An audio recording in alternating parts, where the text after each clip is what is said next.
कसाई मियाँ शाह बहराम अंसारी बकर ईद की आमद थी और कसाई मियाँ बहुत परेशान थे क्योंकि इन्हें अभी तक किसी जानवर को ज़िबा करने का ऑर्डर नहीं मिला था।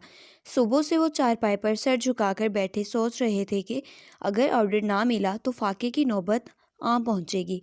कसाई मियाँ का असल नाम तो अकरम था। उनके आबा अजदाद हिंदुओं की ज़ालमाना कार्रवाइयों की नज़र हो गए थे और वो बड़ी मुश्किलों से जान बचाते नए वतन की सरहद पार कर आए थे। उस वक्त उनकी उम्र मुश्किल से 13 बरस होगी। हर रोड क्रॉस करने के बाद लाहौर के मुहाजिर कैंप में उन्होंने आर्जी सकूनत अख्तियार की। वहाँ उनकी मुलाकात नज़दीकी कस्बे से आए हुए बुजुर्ग आदमी और उनकी बीवी से हुई, जिनकी औलाद नहीं थी। दोनों बुढ़ापे में ज़िंदगी बसर कर रहे थे और मुद्दत से प्यासे सहरा पर अब्र बरसने का इंतज़ार कर रहे थे।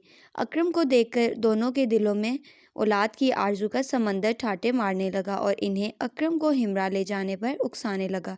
उन्होंने इसे अपने साथ रहने का कहा और उसकी राय पूछी कि क्या वो उनके साथ जाना चाहता है। अकरम उन शफीक हस्तियों में घुल मिल गया था, इसलिए उनके हिमरा जाने पर तैयार हो गया। दोनों ने उसे अपना बेटा बना लिया और इस तरह वो उनके साथ रहने लगा। बुजुर्ग ने अपना नाम मेराजदीन बताया था।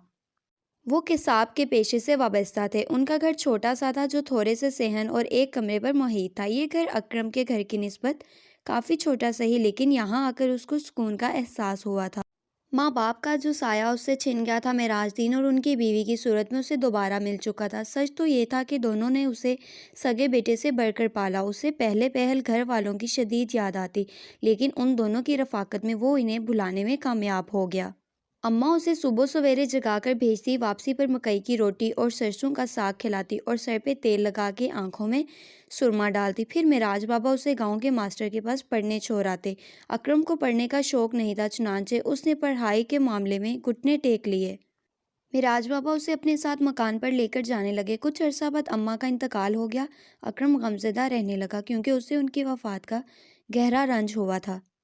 उसका दुकान पर जी ना लगता था। मेराज पापा ने ये सोचकर उसे कसाई के काम पर लगा दिया कि उसका ध्यान बटा रहेगा। अब अकरम बड़ा हो गया था, इसलिए उसकी शादी हो गई और मेराज बाबा भी दरफानी से कोच कर गए। अकरम को बहुत दुख हुआ। उसने मेराज बाबा और अम्मा की खिदमत करते हुए अपने बेटे होने का हक अदा कर दिया था। अब अकरम अपने कस्बे का माहिर कसाई था और इसी बदौलत कसाई मियाँ कहलाया जाने लगा था। कसाई मियाँ जानवरों की फितरत से इस कदर आशना हो चुके थे कि उनकी आवाज़ें समझ लेते थे। ईद उल अज़हा की आमद पर उनकी मसरूफ़ियत हद से तजावज़ कर जाती, लेकिन इस बार ये बारौनक त्यौहार जानवरों की कमी के बायस अधूरा लग रहा था। कसाई मियाँ के साथ ऐसा पहली दफ़ा हो रहा था।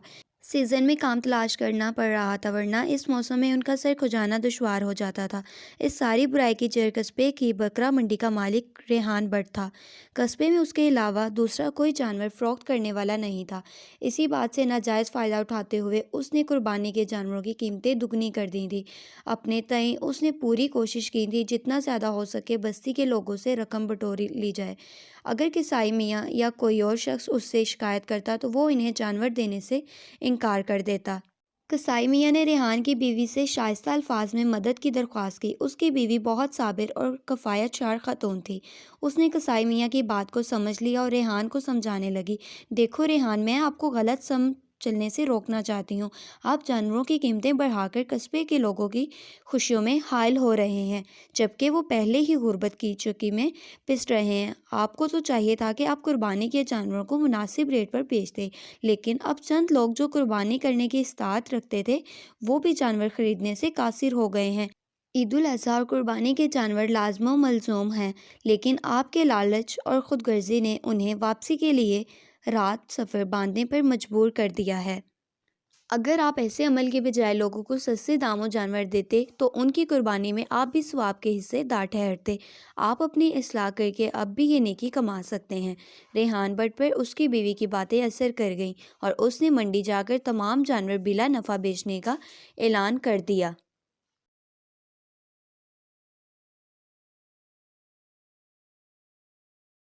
कस्बे के रहायशियों ने खुशी खुशी सारे जानवर खरीद लिए और ईद के दिन कसाई मियाँ के आगे मुख्तलिफ जानवरों और उनको ज़िबा कराने वालों का हजूम था।